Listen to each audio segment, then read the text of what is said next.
قیامت جو آنی ہے اس کا یعنی پروسیس کس طرح سے، شروعات کیسی ہوگی، وہ ایک لمبی گفتگو ہے۔ مختصراً عرض کرتا ہوں کہ آیات حضور اکرم صلی اللہ تعالیٰ علیہ وسلم کی احادیث میں جو نشانیاں بیان کی گئی ہیں اس اعتبار سے قیامت کے قریب بڑی بڑی نشانیاں آئیں گی۔ دجال آئے گا، دابۃ الارض آئے گا، یاجوج ماجوج نکلیں گے، پھر اس کے بعد سورج پچھم سے نکلے گا۔ یہ سب بڑی بڑی نشانیاں ہیں۔ حضرت عیسیٰ علیہ السلام کا نزول اس سے پہلے، یہ سب ہو جانے کے بعد پھر روئے زمین پر سے مسلمان ختم ہو جائیں گے۔ پھر ایک وقت آئے گا کہ جب سب لوگ اپنے اپنے کاموں میں مصروف ہوں گے، کوئی کسی کو پڑی نہ ہوگی، اور پھر دنیا میں سب اپنے اپنے کاموں میں اس طرح سے مصروف ہوں گے، کوئی کپڑا کاٹ رہا ہے، کوئی دودھ دوہ رہا ہے، کوئی کھیتی باڑی میں ہل چلا رہا ہے۔ اللہ تعالیٰ قرآن میں فرماتا ہے کہ تم دیکھو گے ان زلزلۃ الساعۃ شیء عظیم یوم ترونها تذهل كل مرضعۃ عما ارضعت وتضع كل ذات حمل حملها۔ اچانک ایک سور کی آواز آئے گی، وہی سور آج ہم نے تلاوت میں پڑھا ہے۔ اسرافیل علیہ السلام اللہ کے ایک فرشتے ہیں، ایک باجے کی شکل کی چیز وہ لے کر کھڑے ہیں، وہ بجانا شروع کریں گے۔ شروع میں دھیمی دھیمی آواز آئے گی اور یہ آواز بڑھتی چلی جائے گی یہاں تک کہ یہ آواز اتنی سخت ہو جائے گی کہ جو جہاں تھا وہیں کھڑا رہ جائے گا۔ کپڑا کاٹ رہا تھا، اس کے ہاتھ سے کینچی گر گئی، جو کھیتی باڑی کر رہا تھا، ہل چلا رہا تھا، وہ وہیں کا وہیں رک جائے گا۔ دودھ دوہنے والا اس کا ہاتھ ویسے ہی رہ جائے گا، یہاں تک کہ حاملہ عورتوں کے پیٹ سے بچہ نکل کر گر جائے گا، جو عورتیں حمل سے ہوں گی۔ اور اس کے بعد پھر ایسی غشی، پھر سب پر موت طاری ہوگی اور زلزلے آئیں گے اور پوری زمین کو ہلا کر کے ختم کر دیا جائے گا۔ یہ قیامت ہے۔ سور پھونکنے پر سارے انسان جتنے روئے زمین پر ہیں سب کے سب ختم ہو جائیں گے۔ اس کے بعد اللہ تعالیٰ فرماتا ہے ثم نفخ فیہ اخری، پھر دوسری بار سور پھونکنے کا حکم ہوگا۔ لیکن کیسے؟ سور جب حضرت اسرافیل علیہ السلام پھونکیں گے، پہلے انسانوں کی موت، پھر یہاں پر جتنی مخلوقات ہیں، جنات ہیں، جانور ہیں، سب کی موت، چرند پرند تو چھوڑے، نباتات، یہ پیڑ پودوں میں کی جان ختم۔ چاند سورج کو جب ختم کر دیا گیا تو پھر کوئی چیز ہی نہیں، ستارے، چاند، سورج سب، بلکہ اللہ تعالیٰ کے جتنے ملائکہ ہیں، جبرائیل امین علیہ السلام سے لے کر دوسرے ایک فرشتے تک، سارے ملائکہ کو بھی موت آئے گی، سب موت کے شکار ہوں گے۔ اور سارے جب انتقال کر جائیں گے تو پھر بچتا کون ہے؟ صرف حضرت اسرافیل علیہ السلام جنہوں نے سور پھونکا۔ اب ان کو سور پھونکنے کا حکم جو تھا وہ کہا جائے گا روک دو اب۔ پھر اللہ تعالی حضرت اسرافیل علیہ السلام کو بھی موت طاری کرے گا، اور روح نکالنے والا فرشتہ کون ہے؟ ملک الموت اسرائیل علیہ السلام۔ اب تک یہ سب کی روح نکال چکے ہوں گے، اور پھر اللہ تعالیٰ اسرائیل علیہ السلام کی بھی روح نکال دے گا۔ اسرائیل جو سب کی روح نکالتے ہیں ان کو بھی موت ہے۔ اور پھر ہم نے پڑھا کل شیء ہالک الا وجہہ، ہر شے فنا ہو جائے گی سوائے رب العالمین کے۔ کل من علیہا فان ویبقى وجہ ربک ذو الجلال والاکرام، جو کچھ بھی ہے سب فنا ہو جائے گا، تمہارے رب کی ذات صرف باقی رہے گی، کوئی نہیں باقی رہے گا۔ پھر جب مولا کی مرضی ہوگی، رب تبارک و تعالیٰ دوبارہ اسرافیل علیہ السلام کو اٹھائے گا۔ اسرافیل علیہ السلام دوبارہ اٹھیں گے، اور پھر ان سے کہا جائے گا دوبارہ سور پھونکو، پھر سے پھونکو۔ اب جب دوبارہ حضرت اسرافیل علیہ السلام سور پھونکیں گے تو یہ زندگی کا سور ہے۔ پہلے والا یہ نفخہ اولا اس کو کہتے ہیں، وہ موت کا تھا، اور نفخہ ثانیہ حیات کا ہے، زندگی کا ہے۔ اب رب تعالیٰ نے جو وعدہ فرمایا تھا کہ ہم تمہیں موت کے بعد دوبارہ اٹھائیں گے، یہ وعدہ اس وقت پورا ہوگا۔ اب دوسرے مرتبہ جب سور پھونکنا شروع کرتے ہیں اسرافیل علیہ السلام، کتنے انسان آئے گئے، آدم علیہ السلام سے لے کر قیامت تک سب وہ زمینوں میں جہاں کہیں ہوں گے، کسی کو جلا کر ختم کر دیا گیا ہو، کسی کو جانور کھا گیا ہو، کسی کو پانی میں ختم کر دیا ہو، کسی بھی طرح سے، لیکن مولا تعالیٰ سب کو اٹھانے والا ہے۔ لیکن فرمایا حدیث پاک میں ہے کہ یہ دوسری سور پھونکنے کے بعد سب سے پہلے روئے زمین پر جو اٹھیں گے وہ محمد الرسول اللہ کی ذات۔ میرے آقا صلی اللہ تعالیٰ علیہ وسلم فرماتے ہیں میں اپنی قبر سے اٹھوں گا سب سے پہلے، اور محشر کے میدان کی طرف جو حضور جائیں گے تو فرماتے ہیں حضور صلی اللہ علیہ وسلم اٹھیں گے، ان کے بعد ابو بکر صدیق، ان کے بعد عمر فاروق رضی اللہ تعالیٰ عنہ، پھر ساری کائنات کو اللہ اٹھائے گا۔ اور جب رسول کریم صلی اللہ تعالیٰ علیہ وسلم فرماتے ہیں میں میدان قیامت میں اس حال میں آؤں گا کہ میرا ایک ہاتھ ابو بکر کے کندھے پر ہوگا، دوسرا عمر ابن خطاب کے کندھے پر ہوگا۔ یقیناً وہ اس دن کے دولہ ہے، قیامت کا منظر ہے جب رسول کریم صلی اللہ تعالیٰ علیہ وسلم تشریف لائیں۔ اور اس کے بعد رب تعالیٰ نے فرمایا، سورہ زمر میں 2 آیتیں آئی ہیں، وَسِيقَ الَّذِينَ كَفَرُوا إِلَى جَهَنَّمَ زُمَرًا، اب جو کفار تھے ان سب کو کھینچ کر کے لایا جائے گا میدان قیامت میں۔ پہلے تو میں آپ کو بتا دوں پوری تفصیلات قیامت کے میدان میں، اس کے بعد ان آیتوں کی تفسیر پر آتا ہوں۔ پھر جب سب کو اٹھا دیا گیا تو ایک زمین ہوگی، اب وہ زمین کہاں ہوگی وہ اللہ بہتر جانتا ہے کس جگہ، کیونکہ یہ زمین ہے ہی نہیں، یہ آسمان ہے ہی نہیں، تو پھر اس وقت بنے گا کیا یہ اللہ ہی بہتر جانے۔ کہاں بنے گا، کس طرح بنے گا، اس میں ہم نہ سوچ سکتے ہیں نہ مثال دے سکتے ہیں۔ اب آپ مجھے بتاؤ، یہ جو زمین جس پہ آپ بیٹھے ہیں یہ ختم ہونے والی، کیا رہے گا نیچے؟ آسمان جو دکھ رہا ہے یہ بھی ختم ہونے والا ہے، پھر کیا رہے گا اوپر ہمیں نہیں معلوم۔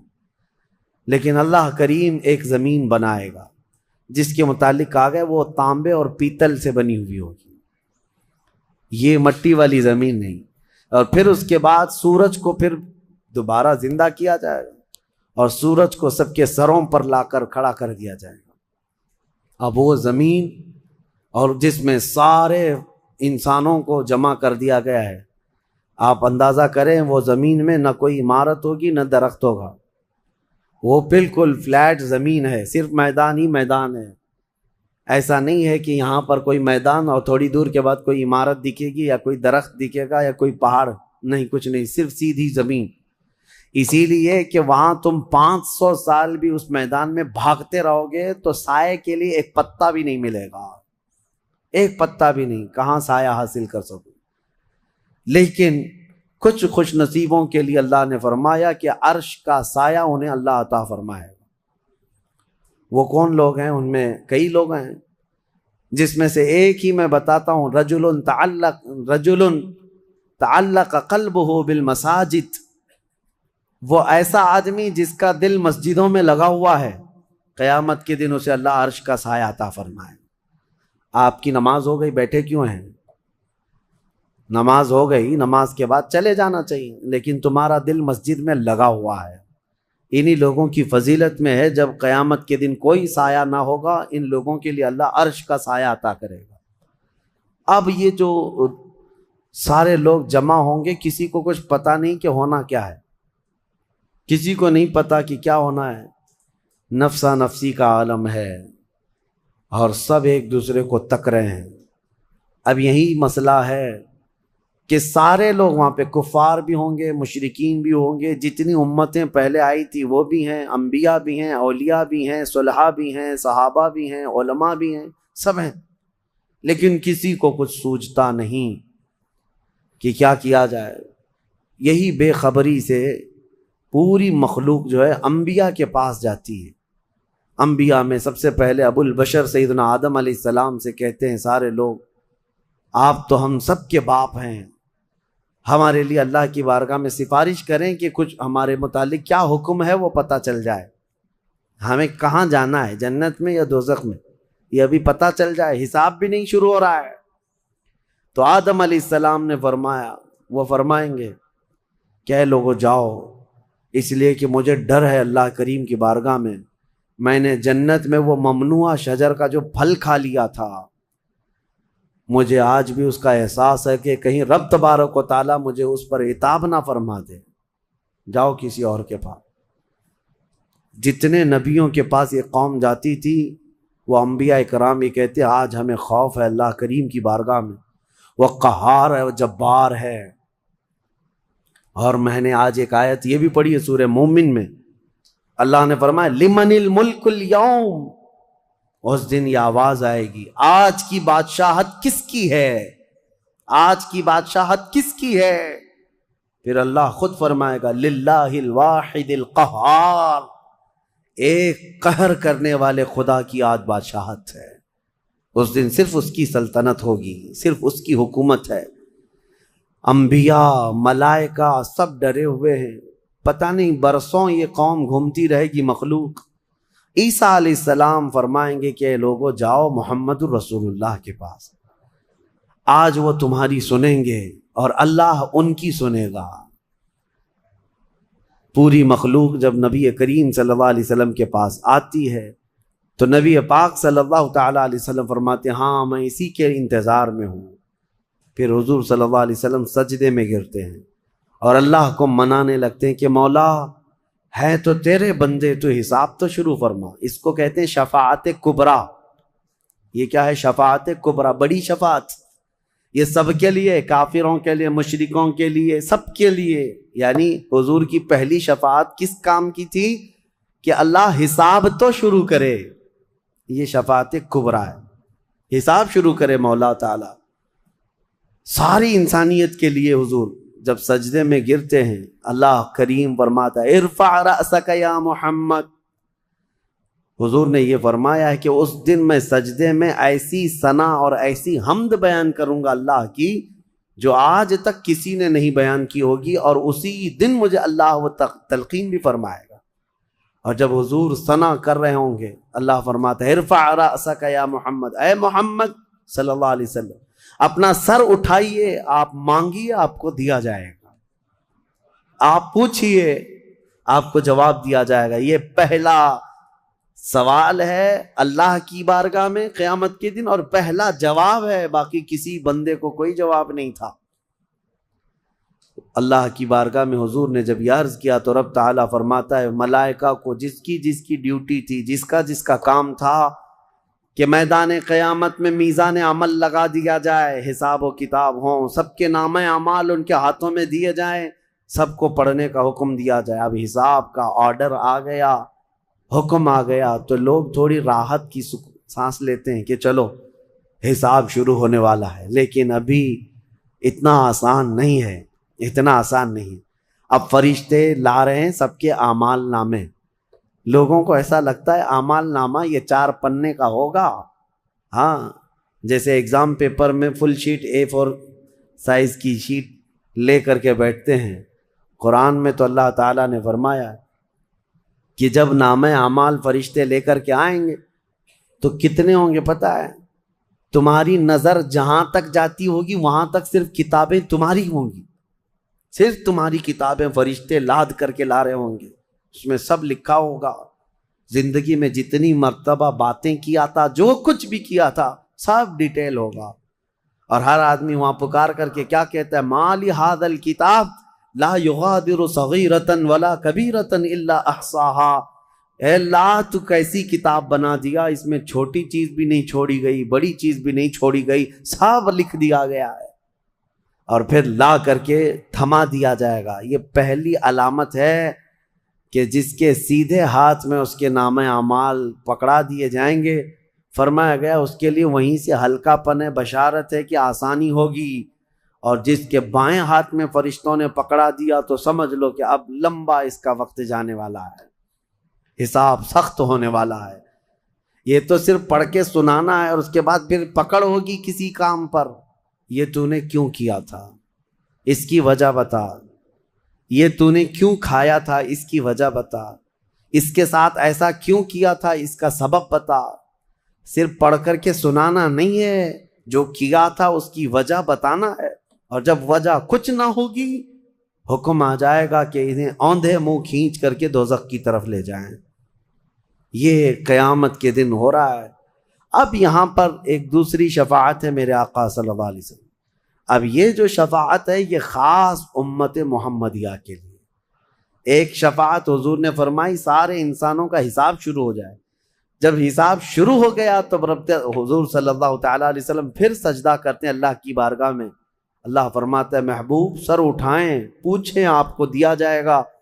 حضور عرض کرتے ہیں مولا میری امت کی بخشش آسان فرما دے, میری امت کا حساب آسان فرما دے. اب حضور کو اختیار دیا جائے گا. حضور کی یہ بھولی بھالی امت جہاں جہاں ہوگی حضور صلی اللہ علیہ وسلم فرماتے ہیں میں ان کو دور سے پہچان رہا ہوں گا. دیکھو میرے عزیزوں بھرا مجمع ہے, کتنی امتیں ہیں. ایک صحابی نے پوچھا یا رسول اللہ ہم کو آپ قیامت میں پہچانیں گے؟ حضور نے فرمایا یقیناً پہچانوں گا. کیسے؟ حضور فرماتے ہیں زندگی میں تم جو وضو کرتے تھے یہ جو اعضائے وضو ہیں چہرہ اور ہاتھ, حضور فرماتے ہیں قیامت کے دن یہ سورج کی طرح چمک رہے ہوں گے اور اسی چمک سے میں پہچان لوں گا یہ میری امت ہے. جس کے ہاتھ چہرے چمک رہے ہوں, جو وضو ہی نہیں کرتا اس کا کیا چمکے گا. لیکن حضور صلی اللہ تعالیٰ علیہ وسلم نے حدیث پاک ہے یہ وضو کے اعضاء کی چمک سے حضور اپنی امت کو پہچان لیں گے فلاں میرا امتی ہے فلاں میرا امتی ہے. بہرحال اب اس کے بعد اب میں ان آیتوں کی طرف آتا ہوں. حساب و کتاب ہو رہا ہوگا. سب سے پہلے وہاں پر قیامت کے دن جن کو لایا جائے گا الگ الگ روایات ہیں, اس میں 3 لوگوں کے متعلق فرمایا گیا, ایک عالم, ایک شہید اور ایک امیر آدمی پیسے والا.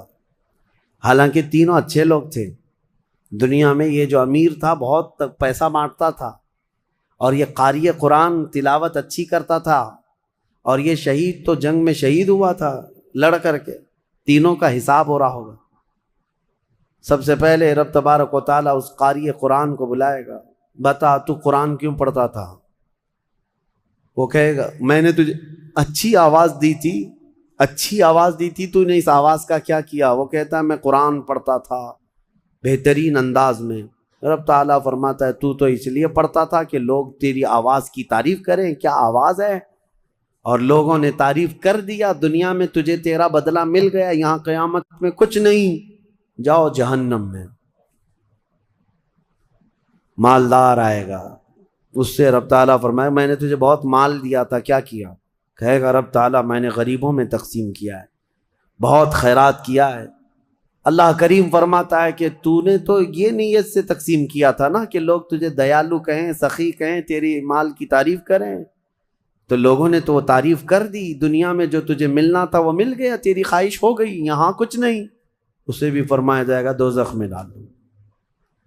تیسرا جو شہید ہے اس کے لیے بھی رب تعالیٰ فرماتا ہے میں نے تجھے جوانی دی تھی کیا کیا؟ کہا اے اللہ میں لڑتا رہا کافروں کے مقابل میں اور اپنی جان دے دیا. فرماتا ہے رب تعالیٰ کہ تو یہ سوچتا تھا نا کہ لوگ تیری بہادری کی تعریف کریں, لوگ تجھے بطل جلیل کہیں, مجاہد کہیں, تو یہ لوگوں کی تعریف سننے کے لیے کرتا رہا. اگر تیری یہی خواہش تھی اور لوگوں نے تیری تعریف دنیا میں بہت کر دی, اب یہاں تیرا کچھ نہیں ہے, اسے بھی دوزخ میں بھیج دیا جائے. یہ ریاکاری ہے. یہ پہلا حساب جن لوگوں کا ہونے والا ہے. یہ 3 لوگوں کے بارے میں حدیث پاک میں ہے. پھر میرے آقا صلی اللہ علیہ وسلم فرماتے ہیں قیامت کے میدان سے اس وقت تک کوئی پیر ہٹا نہیں سکتا جب تک اللہ 5 سوالات نہ کر لے. ان میں سے پہلا سوال یہی ہے کہ اللہ فرمائے گا میں نے تجھے جوانی دی تھی تو نے کہاں خرچہ کیا؟ یہ ہر ایک کو بتانا پڑے گا, ہر ایک کو بتانا پڑے گا. اب آپ اپنی اپنی تیاری کر لو کہ کہاں کہاں خرچہ کیا, اللہ کو مجھے بتانا ہے. آج اگرچہ تم ہماری باتوں کی طرف توجہ نہیں کرو گے, کیئر نہیں کرو گے, لیکن ایک دن وہ آئے گا جب تمہیں اللہ کی بارگاہ میں کھڑے ہو کر اپنی جوانی کا پل پل بتانا ہوگا. وہاں کوئی چارہ نہیں ہوگا. وہی اب آیت کریمہ ہے وسیق الذین کفروا الی جہنم زمرا حتی اذا جاؤوها فتحت ابوابها وقال لهم خزنتها. کافروں کی جماعت کو فرشتے کھینچتے ہوئے دوزخ کی طرف لائیں گے. دوزخ کیسی ہوگی میں انشاءاللہ العزیز اس کو عرض کروں گا آخری میں, رمضان کے اخیر میں, کیونکہ یہ جو عشرہ گزر رہا ہے یہ جہنم سے آزادی کا عشرہ ہے. کاش اللہ ہمارا نام بھی آزاد ہونے والوں میں شامل فرمائے کہ جہنم سے آزاد ہونے والوں میں ہمارا نام شامل ہو گیا تو پھر قسمت ہی قسمت ہے۔ جب لایا جائے گا دوزخ کے کنارے جماعت کی جماعتیں آ رہی ہوں گی، جماعت، یہاں پر اللہ نے فرمایا زمرہ، زمرہ یعنی بہت کثیر تعداد میں جماعت کو کھینچ کر کے لایا جائے گا، پھر دوزخ کے دروازے کھول دیے جائیں گے، فتحت ابوابها، دروازے کھول دیے جائیں، وقال لهم خزنتها، اور جو دربان ہے دوزخ کے دروازے پر حضرت مالک، وہ فرشتے ہیں، بڑے سخت قسم کے فرشتے ہیں، وہ ان سے پوچھیں گے، جو جماعت دوزخ میں ڈالے جانے کے لیے لائی جا رہی ہوگی ان کو پہلے پوچھیں گے، الم یأتکم رسل منکم یتلون علیکم آیات ربکم وینذرونکم لقاء یومکم ھذا، اے لوگو کیا تمہارے پاس اللہ کا کوئی رسول نہیں آیا تھا؟ کیا تمہیں اللہ کی آیتیں پڑھ کر کے کسی نے نہیں سنایا تھا؟ یا آج کے دن کے بارے میں تمہیں کسی نے ڈرایا نہیں تھا کہ قیامت آنے والی ہے؟ یہ دوزخ کا فرشتہ لوگوں سے پوچھے گا، قرآن میں اللہ فرماتا ہے، تو لوگ کیا کہیں گے؟ قالوا بلا ولکن حقت کلمۃ العذاب، وہ کہیں گے ہاں کیوں نہیں آئے تو تھے لیکن ہم جھٹلا دیے تھے، نبیوں کے پیچھے نہیں چلے، قیامت کے دن پر یقین نہیں رکھے، اور عذاب ہمارے اوپر واجب ہو گیا، ہم جا رہے ہیں۔ قیل ادخلوا ابواب جہنم خالدین فیہا، ان سے کہا جائے گا ادخلوا ابواب جہنم، داخل ہو جاؤ جہنم کے دروازوں میں، خالدین فیہا، ہمیشہ تم رہو گے یہاں پر۔ یہ کافروں کے لیے ایسی آواز آئے گی کہ وہ چیخ مارتے ہوئے دوزخ میں کود رہے ہوں گے۔ فَبِئْسَ مَثْوَى الْمُتَكَبِّرِينَ، اللہ فرماتا ہے کیا ہی بری جگہ ہے، کیا ہی برا ٹھکانہ ہے یہ گھمنڈ کرنے والوں کا، زمین پہ اترانے والوں کا جو اللہ کو نہیں مانتے تھے۔ اب سنیے، 1000 سال تک دوزخ میں جلتے کڑتے رہیں گے، پکارتے رہیں گے، پکارتے رہیں گے، اے مالک اے مالک اے مالک اے مالک۔ کون؟ جو دربان دوزخ ہے، دربان ہے دوزخ کے دروازے کا، وہ 1000 سال کے بعد سن کر کے پوچھیں گے کیا بات ہے تمہاری، کیا چاہتے ہو؟ کفار و مشرکین کہیں گے کہ ہماری بات کرا دے اللہ سے، ہماری بات کرا دے اللہ سے کہ کچھ ہم پر بھی رحم ہو جائے۔ حضرت مالک کہتے ہیں خدا قہار ہے غضب پر، خدا قہار ہے غضب پر، اللہ کریم کی بارگاہ میں بات کرنے کی بڑے بڑے فرشتوں کی ہمت نہیں ہے، کہیں گے ابھی نہیں میں بات کرا پاؤں گا، پھر وہ 1000 سال اور عذاب میں جلتے رہیں گے، چیختے رہیں گے۔ دوسرے 1000 سال کے بعد حضرت مالک پوچھیں گے کیا بات ہے؟ جہنمی کہیں گے کہ اے مالک تو ہماری بات کرا دے اللہ سے۔ آپ کی بار حضرت مالک کہتے میں ہمت کرتا ہوں، اللہ قدیر و جبار کی بارگاہ میں عرض کرتے مولا جتنے بھی دوزخ میں جا چکے وہ تجھے فریاد کر رہے ہیں، وہ تجھ سے بات کرنا چاہتے ہیں۔ اب رب تعالیٰ کی طرف سے جواب آتا ہے حضرت مالک کو، اے مالک ان دوزخیوں سے کہہ دو کہ آج کے بعد رب تبارک و تعالیٰ نہ ان کی طرف نظر فرمائے گا نہ کلام کرے گا، لا یکلمہم اللہ یوم القیامت ولا ینظر الیہم، ان کی طرف رب تعالیٰ دیکھنا بھی نہیں چاہتا۔ وہ قدیر و جبار خدا جب دنیا میں ہر دن بلا رہا تھا آجا میرے بندے میرے پاس، آجا میرے بندے میری طرف آجا، ففروا الی اللہ، اللہ کی طرف دوڑ پڑ، نہیں سنتا تھا، ایک دن بھی نہیں سنا، اور جہنم میں جانے کے بعد پکار رہا ہے پکار رہا ہے۔ رب تعالیٰ فرماتا ہے اب اللہ ان کی طرف دیکھنا بھی نہیں چاہتا۔ حضرت مالک جب یہ پیغام سنا دیتے ہیں اللہ کا، جہنم میں ایسی چیخ نکلتی ہے جہنمیوں کی کہ پورا جہنم ہلنے لگ جاتا ہے، کانپنے لگ جاتا ہے ان جہنمیوں کی چیخ سے، کہ اب ان کو کہہ دیا جاتا ہے خالدین فیہا، اب تم ہمیشہ ہمیشہ کے لیے رہو گے یہاں پر۔ اسی لیے میرے عزیزو کفر سے ڈرو، کفر سے ڈرو۔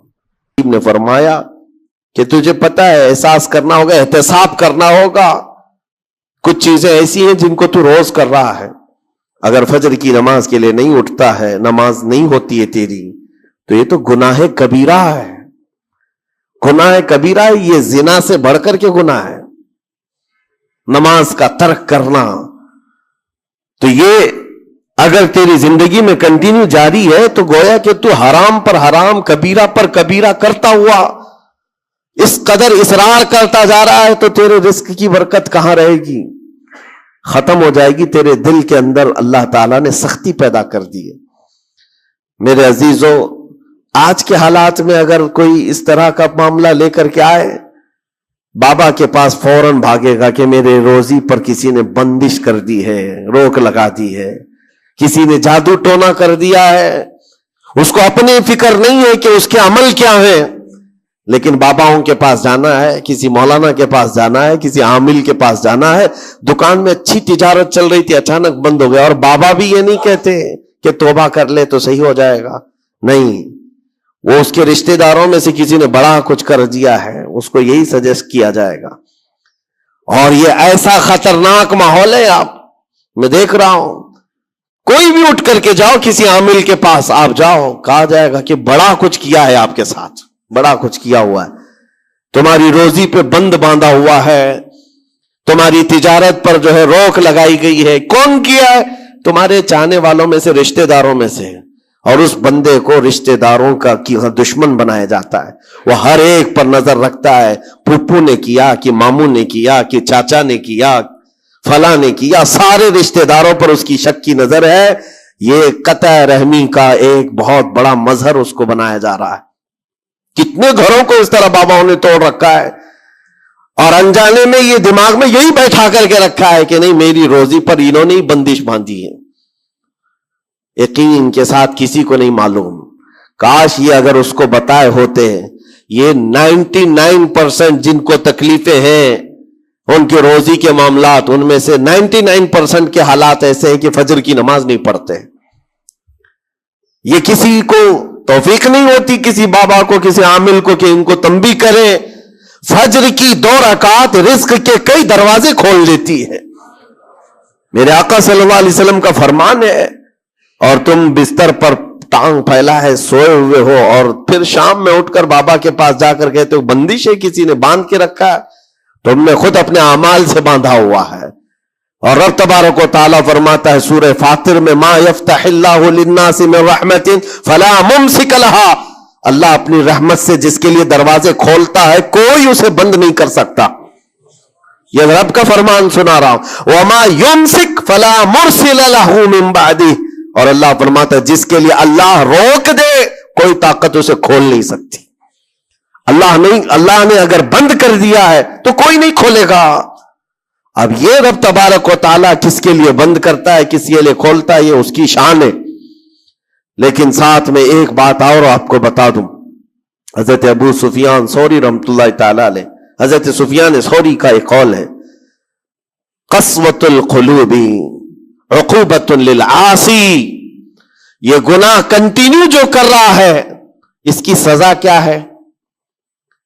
یہ اللہ تبارک و تعالیٰ کے ناراضگی کی نشانی، سزا کیا ہے؟ کچھ لوگوں کو ایسا لگتا ہے مجھے کچھ نہیں ہو رہا ہے، میرا گھر بار سب صحیح ہے، ٹھیک ٹھاک ہے، تو فرمایا اس کی پہلی سزا تو یہ ہے عقوبۃ قسوۃ القلوب، یعنی جو کنٹینیو گناہ کرتا ہے رب تعالیٰ اس کا دل پتھر کی طرح بناتا ہے، سخت ہو جاتا ہے اس کا دل، نہ رب تبارک و تعالیٰ کے نام پر اس کی کبھی آنکھیں بھیگتی ہوئی دکھتی ہے، نہ عذاب قبر کا اسے خوف محسوس ہوتا ہے، نہ محشر کے دن کی فکر، نہ جہنم کے لپکتے ہوئے شعلوں سے اس کا دل دہلتا ہے، نہیں، دل سخت ہو گیا ہے۔ گناہوں پر جو بندہ کنٹینیو اصرار کرتا جاتا ہے اس کا دل سخت کر دیا جاتا ہے۔ یہ رب تبارک و تعالیٰ کے ناراض ہونے کی نشانی ہے، غضبناک ہونے کی نشانی ہے۔ اور ایک نشانی یہ فرمائی ہے، تابعین نے فرمایا کہ اگر بندے کو عبادت کرنے میں مزہ نہیں آتا تو سمجھ لو کہ رب تعالیٰ اس سے ناراض ہے، توفیق چھین لیا، نماز پڑھنے میں دل نہیں لگتا، اور اگر وہ نماز کی اذان کی آواز سن کر کے بھی لاپرواہی برتتا ہے تو فرمایا گیا یہ اس بات کی علامت ہے کہ اس کا رب اس سے راضی نہیں ہے۔ اور جس سے مولا راضی ہوتا ہے کڑاکے کی ٹھنڈیوں میں بھی اس کو بستر سے اٹھا کر اپنے دربار میں لاتا ہے. جس سے رب تبارک و تعالیٰ راضی ہے اس کو اپنے دربار میں لگائے رکھتا ہے. وہ رات ہو کہ دن ہو کہ صبح ہو کہ دوپہر ہو, وہ بندہ دوڑا ہوا رب تعالیٰ کے حضور پہنچ جاتا ہے. میرے عزیزو, اپنی اپنی فکر کریں ہم کس کیٹیگری میں چل رہے ہیں. کہیں ایسی زندگی نہیں گزر رہی ہے کہ ہمارا رب ہم سے راضی نہ ہو, ناراض ہو. پھر پوچھا گیا کہ اگر اللہ تبارک و تعالیٰ ناراض ہے تو پھر دولت کی ریل پیل گھر بار ساری چیزیں ہیں. فرمائے یہ بھی ایک نشانی اللہ کی ناراضگی کی کہ گناہ کنٹینیو ہونے کے باوجود اگر تمہارے مال میں کمی نہیں آ رہی ہے, روزانہ بڑھتا جا رہا ہے, تو خوف کھاؤ کہ اللہ بڑے عذاب کا تمہارے لیے تیاری فرما رہا ہے. آخرت میں تمہارا کوئی حصہ نہیں ہوگا, سب کچھ دنیا میں دے دیا جائے گا اور تمہارے لیے بڑے عذاب کی تیاری ہو رہی ہے. اگر گناہوں کی وجہ سے پکڑ نہیں ہوئی اور تمہارا مال اور یہ ساری چیزیں چل رہی ہیں تو یہ اس بات کی علامت ہے کہ بڑے عذاب کی تیاری ہے. عزیزان گرامی وقار, کوئی اس بات کے لیے خوشحال ہو کر کے نہ رہ جائے کہ میرا تو کچھ نہیں ہے, سب کچھ اچھا چل رہا ہے, گناہ بھی کر رہا ہوں, جھوٹ بھی بول رہا ہوں, نعوذ باللہ من ذالک, آنکھیں بھی بدکاری کر رہی ہیں, کچھ تو زنا میں بھی ہیں, کچھ ڈکیت میں بھی ہیں, چوری میں ہیں, پتہ نہیں کیسی کیسی بلاؤں میں مبتلا ہیں, لیکن ان کا حال یہ ہے کہ نہیں ٹھیک ہے, دولت کی ریل پیل سب اچھا خاصا ہے, مال سب کچھ فراوانی ہے. تو یہ مت سمجھنا, قرآن کہتا ہے وَلَا يَحْسَبَنَّ الَّذِينَ يَبْخَلُونَ بِمَا آتَاهُمُ اللَّهُ مِنْ فَضْلِهِ, ایک جگہ وَلَا يَحْسَبَنَّ الَّذِينَ كَفَرُوا أَنَّمَا نُمْلِي لَهُمْ خَيْرٌ لِأَنفُسِهِمْ إِنَّمَا نُمْلِي لَهُمْ لِيَزْدَادُوا إِثْمًا وَلَهُمْ عَذَابٌ مُهِينٌ. اللہ فرماتا ہے جو لوگ ہم سے دور ہو رہے ہیں وہ یہ مت سمجھیں کہ اللہ تعالیٰ کے بارگاہ میں وہ اچھا کر رہے ہیں, بلکہ رب تعالیٰ فرماتا ہے انما نملی لہم, ہم ان کو ڈھیل اس لیے دے رہے تاکہ وہ اور گناہ کر لیں, لیزدادوا اسما, اور گناہ کر لیں. پھر ایک دن اچانک دردناک ذلت والا عذاب ہوگا, ذلت والا عذاب ہوگا. قرآن پاک میں رب تعالیٰ فرماتا وَلَا تَكُونُوا كَالَّذِينَ نَسُوا اللَّهَ فَأَنسَاهُمْ أَنفُسَهُمْ, تم ان لوگوں کی طرح مت ہونا جو اللہ کو بھول گئے. جو عبادت سے دور ہوتا ہے یہ اللہ کے غضب کی نشانی ہے, اللہ اس سے ناراض ہے. اگر عبادات میں نہیں آ پا رہا ہے, نمازیں اس کی کمپلیٹ نہیں ہو رہی ہیں تو اللہ ناراض ہے اس سے. اور قرآن میں رب تعالیٰ فرماتا ہے, یہ سورہ حشر کی آخری آیتوں میں سے ہے, مشہور آیت, وَلَا تَكُونُوا كَالَّذِينَ نَسُوا اللَّهَ, جو اللہ کو بھول گئے تھے ویسے مت بنو, ورنہ کیا ہوگا. رب فرماتا فَأَنسَاهُمْ أَنفُسَهُمْ, اللہ ان کو خود اپنے آپ کو بھلا دے گا. یعنی تمہیں ایسا بنا دیا جائے گا کہ تم کو خود یاد نہیں ہوگا تم کون ہو, بھول جاؤ گے. قیامت کے دن بھی ایسے بہت ہوں گے جن کو خود پتا نہیں ہوگا کہ کیا تھے, بلکہ مرنے کے وقت بھی کئی لوگ اپنا نام تک بھول جاتے ہیں. ان سے پوچھا جائے, اسی لیے تو کلمہ پڑھنے کی تلقین کی جاتی ہے کہ آپ وہاں بیٹھ کر کے کلمہ پڑھتے رہو, ورنہ وہ بھولتا چلا جائے گا, بھولتا چلا جائے گا. ایسی کیفیت میں آتا ہے بندہ کہ وہ خود اپنے آپ کو بھول جاتا ہے.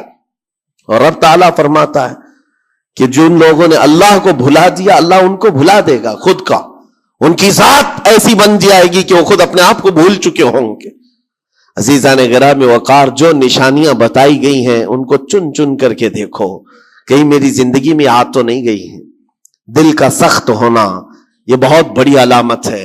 اور دل سخت ہے یہ کیسے پتا چلے؟ فرمایا گیا کہ مسجد میں اگر زیادہ دیر بیٹھنے کی خواہش نہیں ہوتی ہے تو دل کالا ہے. اگر قرآن پڑھنے میں دل نہیں لگتا ہے تو دل سخت ہو چکا ہے. اٹھاؤ قرآن ہاتھ میں, دیکھو کتنی دیر پڑھ سکتے ہو, اور موبائل کو گھنٹوں چلا سکتے ہو. موبائل کی اسکرین پر تم آنکھیں جمائے بیٹھے رہتے ہو, جبکہ اسی موبائل میں قرآن بھی ہے لیکن وہ کھلتا نہیں ہے. اور قرآن اگر نہیں کھل پا رہا ہے تم سے, اور صفحہ دو صفحہ نہیں پڑھ پا رہے ہو, تو تمہارا دل کالا ہو چکا ہے, دل سخت ہے. یہ 3 علامتیں تو مشہور ہیں. فرمائی گئی کہ اور تیسری بات یہ ہے کہ تمہارے جیب میں پیسے ہو, اور کوئی سائل اور فقیر آیا اور تم اس کے لیے صدقہ نہیں کر پا رہے ہو تو دل تمہارا پتھر ہو چکا ہے. یہ دل کے سختی کی علامت ہے. اور قسوۃ القلوب عقوبۃ للعاصی، یہ کہا گیا ہے دل کا سخت ہونا یہ تو رب کی طرف سے بہت بڑی سزا ہے، بہت بڑی سزا ہے. گنہگار کی سزا یہاں سے شروع ہوتی ہے. اور پھر آپ کو ایسا لگ رہا ہوگا کہ دل سخت ہو گیا ہے تو کیا ہوگا، اس کو ہلکے میں نہ لیں، ہلکے میں نہ لیں. فرمایا گیا کہ جب دل سخت ہو جاتا ہے تو بندہ کفر تک بھی جا سکتا ہے، کفر تک بھی جا سکتا ہے. دل کی سختی اس کو کفر بھی لے جاتی ہے. بلکہ بزرگوں نے یہاں تک فرمایا کہ جب بندے کا دل سخت ہو جاتا ہے تو اس کے نزدیک ماں سے زنا بھی ہلکا لگتا ہے، بیٹی سے زنا بھی اس کے لیے ہلکی چیز ہے. دل سخت ہے تو جانوروں سے زیادہ ذلیل کام کرنے کو بھی آسان سمجھتا. دل کی سختی اس کو بھیانک گناہوں کی طرف لے جاتی ہے جس کی سوچ بھی نہیں کر سکتے. اسی لیے میرے عزیزوں، وہ دل کی سختیاں آنے سے پہلے اپنے رب کو راضی کر لیں، وہ رحمان کو راضی کر لیں. آج کے ان حالات کو دیکھ کر کے یہ سب محسوس ہونے لگتا ہے کہ کہیں رب ناراض تو نہیں ہے بندوں سے. دعائیں کثرت سے ہوتی ہیں، ہماری دعائیں کہاں جا رہی ہیں؟ اور ظالموں کا ظلم بڑھتا چلا جا رہا ہے. شریر اور فسادی لوگوں کو ہماری گردنوں پر حاکم بنایا گیا ہے. یہ سب رب تعالیٰ کے غضب کی علامات ہیں. اجتماعی توبہ ہو. اور توبہ کا بھی مطلب یہ نہیں ہے کہ دونوں گال پہ ہم تھپڑ مار کر کے نکل جائیں. زندگی پر اس توبہ کے اثرات کا اظہار ہونا چاہیے. آج رات کو توبہ کیا ہے، رب تعالیٰ کے حضور سچی توبہ کیا ہے تو کل اس کی زندگی میں تبدیلی تو آئے. رات بھر توبہ کرتا رہا اور فجر میں سو رہا ہے تو کوئی تبدیلی نہیں آئی. یعنی تم نے دل سے اللہ کی بارگاہ میں توبہ ہی نہیں کیا ہے، نہ ہی تمہارے چال چلن میں کوئی فرق آیا. یہ توبہ نہیں ہے. تھپڑ تو 1000 بار مار لو، اس کو توبہ نہیں کہا جاتا. توبہ عزم مصمم کا نام ہے. اور اللہ تبارک و تعالیٰ کو راضی کرنے والی توبہ وہی ہے جو عزم مصمم کے ساتھ ہوتی ہے. جانتے ہو سیدنا عمر فاروق رضی اللہ تعالیٰ عنہ، ان کا دور وہ ایک ایسے رعب و دبدبے کا دور ہے. ایک شخص ایک دکان سے یا گھر سے شراب کی بوتل لیا اور نکلا باہر. شراب کی بوتل لے کر کے حضرت عمر فاروق رضی اللہ تعالیٰ عنہ راستے پر آ رہے تھے، آپ کی نظر پڑ گئی، اس نے بوتل چھپا لیا. شراب کے ساتھ پکڑا جاتا، ابھی کوڑے بھی مارے جاتے اور ذلیل بھی ہوتا. حضرت عمر جیسے بڑھتے آ گئے، اس کی ہیبت بھی بڑھتی چلی گئی. کیا ہوگا کیا ہوگا، بچ بچا کے نکل جاؤں نہیں، لیکن سیدھے وہ سامنے آ کے کھڑے ہو گئے. کہا کہ کہاں سے؟ کہا یہیں سے آ رہا ہوں. کیا ہے جس کو تم بغل میں چھپائے جا رہے ہو؟ جس چیز کو چھپا رہا تھا اسی چیز کا سوال کیا انہوں نے. اس بندے نے کہا کچھ نہیں امیر المومنین، دودھ کی بوتل ہے، دودھ کی بوتل ہے، میں چھپایا ہوا ہوں، آپ آ رہے تھے آپ کی عظمت میں. حضرت عمر فاروق رضی اللہ تعالیٰ عنہ کی دوربین نظر جانتی تھی. آپ نے کہا دودھ کی بوتل ہو تو چھپانے کی ضرورت کیا ہے، نکالو باہر. اب اس کے ہاتھ اتنے کانپنے لگ گئے ڈر کے مارے کہ وقت کا وہ امیر المومنین کھڑا ہے جس سے قیصر و کسریٰ بھی تھر تھراتے ہو. اب ان کے سامنے کیا بہانہ کیا جا سکتا ہے؟ اس نے بغل میں سے آہستے سے بوتل نکالی، آپ کے سامنے سر جھکا کر پیش کیا. حقیقت میں وہ دودھ کی ہی بوتل تھی، دودھ کی ہی بوتل تھی. یہ دیکھ کر اس کا سر چکرا گیا. شراب لے کر کے نکلا تھا اور بغل میں چھپایا بھی تھا امیر المومنین کے ڈر سے. حضرت عمر فاروق نے کہا کہ یہ دودھ کی بوتل ہے تو تیرے اندر اتنا ڈر اور سہم کس بات کا، سچ بتا. رونے لگ گیا، آپ کا دامن پکڑ کر کے کہا امیر المومنین سچ بتاؤں تو شراب کی بوتل لے کے نکلا تھا، لیکن جیسے ہی آپ پر نظر پڑی دل اتنا پسیج گیا، میں اندر سے رحمان کو پکارا، اے رب کریم آج تو عمر کے سامنے میری عزت بچا لے، کبھی ہاتھ نہ لگاؤں گا، شراب کبھی نہیں پیوں گا. دل سے میں نے پکارا، رب تعالیٰ نے میری عزت رکھ لی اور اس شراب کو دودھ میں بدل دیا. میرے عزیزوں، وہ ناراض ہوتا ہے تو جلدی راضی بھی ہوتا ہے، وہ راضی بھی ہوتا ہے. ایسا نہیں ہے کہ مولا تعالیٰ غضبناک ہے تو بندوں کو عذاب میں مبتلا کرے گا. ایک دعا کرو، ایک دعا کرو رب تبارک و تعالیٰ کی بارگاہ میں، جو مجھے بڑی لگی دل کو جو میں آپ کے سامنے شیئر کر رہا ہوں. کبھی سجدے میں گر کر اس سے مولا سے اتنا کہو کہ اے رب تیرے لیے بندے میرے علاوہ کروڑوں ہیں, میں ایک نہیں ہوں, تیرے تو کروڑوں بندے ہیں, لیکن مولا میرے لیے تو صرف تو ایک ہی ہے, میرے لیے تو صرف ایک ہی ہے جس کے سامنے جھک کر میں مانگ سکتا ہوں. تجھ سے جو منہ چھپاؤں تو کروں کس کے سامنے. رب تبارک و تعالیٰ کو یہ ادا پسند آتی ہے, کیونکہ یہ قرآن پاک میں حضرت عیسیٰ علیہ السلام کے ضمن میں بیان کی گئی ہے. اللہ تعالیٰ نے خود اس کو قرآن میں فرمایا ان تعذبہم فإنہم عبادک وإن تغفر لہم فإنک انت العزیز الحکیم. عیسیٰ علیہ السلام نے اپنے امتیوں کے لیے اللہ کی بارگاہ میں یہ التجا کی تھی, مولا اگر تو ان کو عذاب دے گا تو تیرے ہی تو بندے ہیں, تیرے ہی تو بندے ہیں, اور اگر بخش دے گا تو تو غالب حکمت والا ہے, تیرے خزانے میں کوئی کمی نہیں ہونے والی ہے. عزیزان گرامی وقار, جن گناہوں پر زندگی گزر رہی ہے اس سے نکل آنا ضروری ہے. آج یا کل موت کا فرشتہ آ جائے گا, کہیں ایسا نہ ہو کہ اسی گناہوں کے دروازے پر ہمیں دستک دی جائے, اور جو بندہ جس حال میں دنیا سے مرتا ہے پھر اسی حال میں اسے اٹھایا نہ جائے, ذلیل لوگوں میں اس کو قیامت کے دن اٹھایا نہ جائے. جانے کی تیاری تو ہونی چاہیے, اور جس طرح سے بھی ممکن ہو سکے توبہ کرو, اپنے اندر سے اور باہر سے صاف ہو جاؤ. اور رب تبارک و تعالیٰ کو راضی کرنے کے لیے توبہ سب سے بڑی چیز ہے, سب سے بڑی چیز ہے. میرا رب فرماتا ہے قرآن پاک میں لا تقنطوا من رحمت اللہ, اللہ کی رحمت سے مایوس نہ ہو. اور ابراہیم علیہ السلام نے 4 پرندوں کو ذبح کیا, ان کا قیمہ کیا اور الگ الگ پہاڑوں پر رکھ کر آئے, اور پھر اللہ نے فرمایا ہر پرندے کا نام لے کر بلاؤ.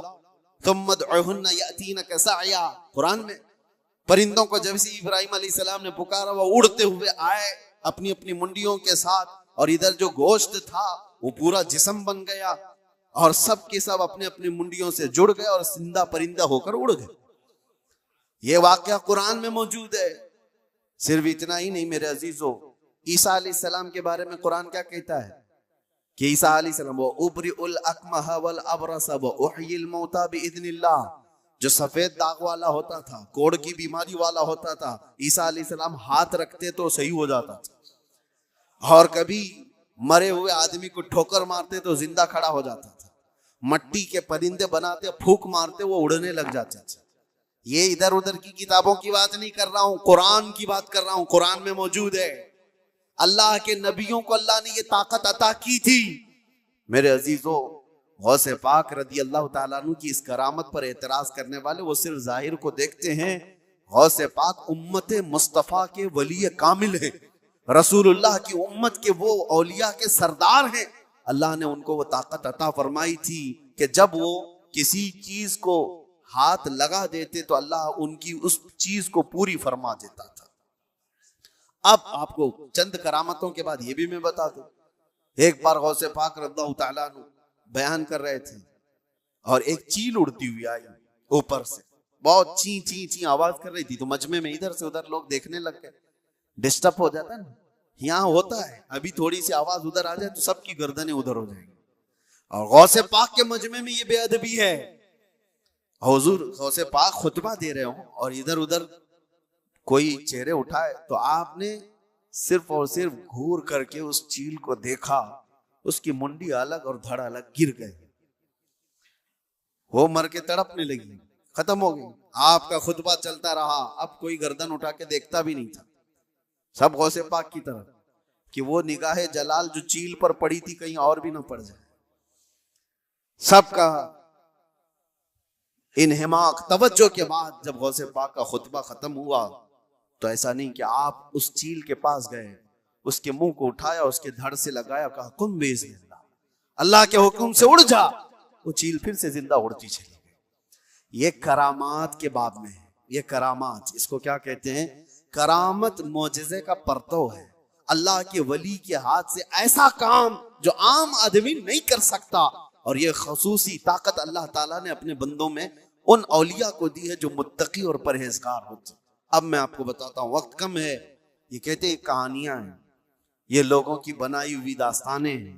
میرے عزیزو, تم کو ماننا اور نہ ماننا یہ ہمارے لیے ضروری نہیں. اور نہ ہی ہم کسی کو منوانے جا رہے ہیں.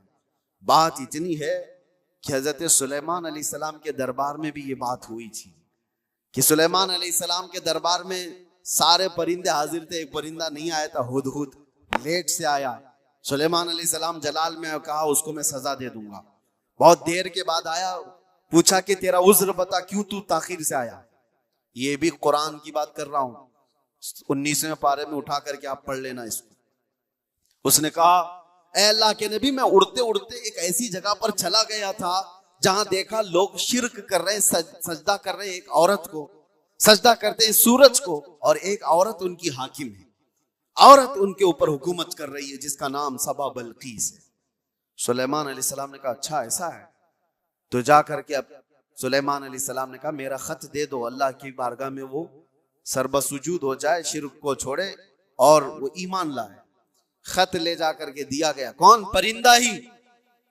وہ عورت ماننے سے انکار کر دی, جو بھی معاملہ ہے, اور وہ لڑنا چاہتی تھی, اپنی فوج لے کر کے سلیمان علیہ السلام کے پاس آنا چاہتی تھی. فوج لے کر وہ نکلی, لیکن اس کے ساتھ ایک معاملہ تھا. وہ جس تخت پر بیٹھتی تھی وہ دنیا کا سب سے مہنگا تخت تھا. ایسا تخت تھا کہ سونے اور چاندی سے جڑا ہوا, ہیرے قیمتی اس پہ لگے ہوئے, اور اس تخت کی حفاظت کے لیے 7 دروازے بنے ہوئے تھے. ہر دروازے پر سنتری پہرے دار کھڑے ہوئے. سلیمان علیہ السلام کو یہ بات ہدہد نے بتائی, لیکن یہ تو ذکر قرآن میں اس کا نہیں ہے, لیکن سلیمان علیہ السلام کو یہ معلوم تھا کہ اس کا تخت ہے. وہ غیب کی جاننے والے کو ہی نبی کہا جاتا ہے. آپ نے صرف اپنے مجمع میں اتنا کہا. سنا ہے بلقیس اپنے ہاں سے نکلے. بلقیس کہاں رہتی تھی؟ یمن میں. سلیمان علیہ السلام کہاں رہتے تھے؟ فلسطین میں. آپ ڈسٹینس آج کے زمانے میں بھی ناپ کے دیکھ لینا کتنے کلومیٹر کا ہے. یمن کہاں ہے اور فلسطین کہاں ہے. سلیمان علیہ السلام نے اپنے مجمع میں صرف اتنا کہا, کوئی ہے جو بلقیس کے آنے سے پہلے وہ تخت میرے پاس لے کر آ جائے. جو تخت حفاظت میں ہے, 80 گز لمبا, 40 گز چوڑا, چھوٹا موٹا نہیں, 80 گز لمبا, 40 گز چوڑا, اور اتنا ہی موٹا. تو سلیمان علیہ السلام نے جب یہ کہا تو کس نے جواب دیا سب سے پہلے؟ وہ بھی قرآن میں, قال عفریت من الجن انا آتیک به قبل ان تقوم من مقامک. ایک جن کھڑا ہوا. جنات جو موکل حاضر کرنے کے لیے بابا لوگ چلے کر رہے ہیں, ان کو بھی بیان کر رہا ہوں. کچھ لوگ یہ سمجھتے ہیں جنات مل جانا چاہیے, ہاتھ میں وہ کر دوں گا, یہ کر دوں گا.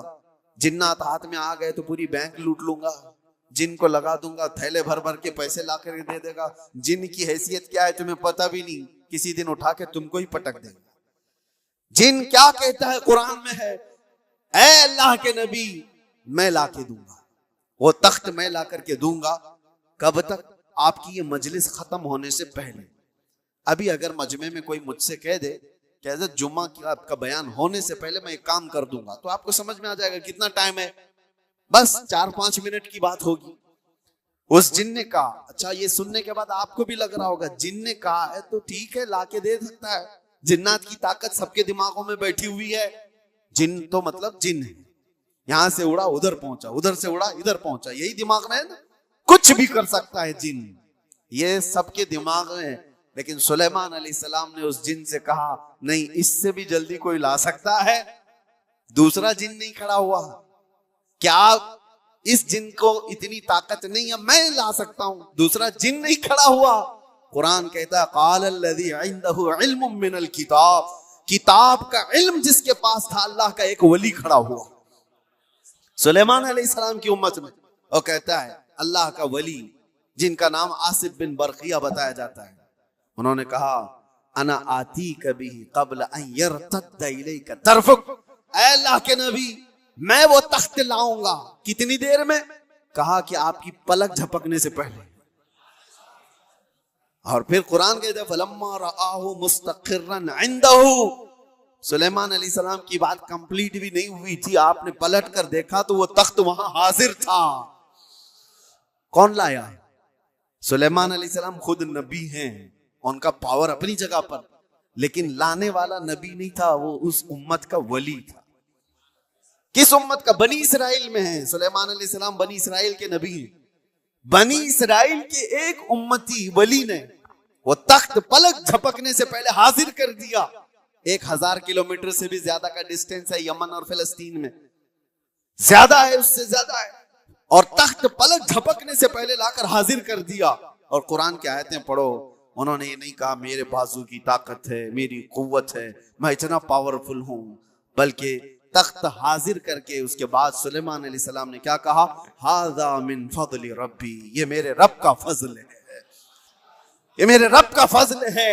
اب توجہ چاہتا ہوں, سلیمان علیہ السلام کے امتی, بنی اسرائیل کے ولی, ان کو یہ طاقت ہے, ان کو یہ طاقت ہے کہ وہ یمن سے فلسطین میں پلک جھپکنے سے پہلے تخت لا سکتے ہیں. تو بہرحال سلیمان علیہ السلام سے کئی درجے افضل محمد الرسول اللہ ہیں, بنی اسرائیل سے کئی درجے افضل امت محمدیہ ہیں. بنی اسرائیل کے ولی کا مقام جہاں تک نہیں ہے, اس سے کئی درجے افضل رسول اللہ کی امت کے ولی کا مقام ہے. اور عام ولی کی بات نہیں, ولیوں کا ولی اور سلطان الاولیاء غوث پاک کا مقام کچھ اور ہے. پھر بغداد سے جب وہ یہ کہتے ہیں کہ میں مغرب میں ہوں اور میرا مرید مشرق میں ہو اور اس کا سطر کھل جائے تو میں یہیں سے اس کو چھپا دیا کرتا ہوں, تو یہ بات کوئی غلط نہیں ہے. اللہ نے ان کو وہ مقامات عطا کیے ہیں. غوث پاک نے اسی لیے تو کہا تھا اپنے قصیدے میں, رأیت نظرت الی بلاد اللہ جمعا کخردلۃ علی حکم اتصالی, میں اللہ کے سارے شہروں کو ایسے دیکھتا ہوں جیسے رائی کے دانے کو اپنے ہتھیلی میں دیکھتا ہوں. ہاں, یہ قرآن سے میں نے بتایا ہے, لفاظی نہیں ہے. جو کہتے ہیں کہانیاں ہیں, وہ قرآن بھی تو پڑھ کر کے دیکھ لیں. قرآن پڑھنے کے بعد انہیں سمجھ میں آ جائے گا کہ ولی کی طاقت کیا ہوتی ہے, ولی کی کرامت کیا ہوتی ہے. کرامتوں کا منکر یہ قرآن کا منکر ہے. اللہ ان کو ہدایت عطا فرمائے اور ہمیں ہمیشہ اولیاء کے قدموں سے وابستہ رکھے.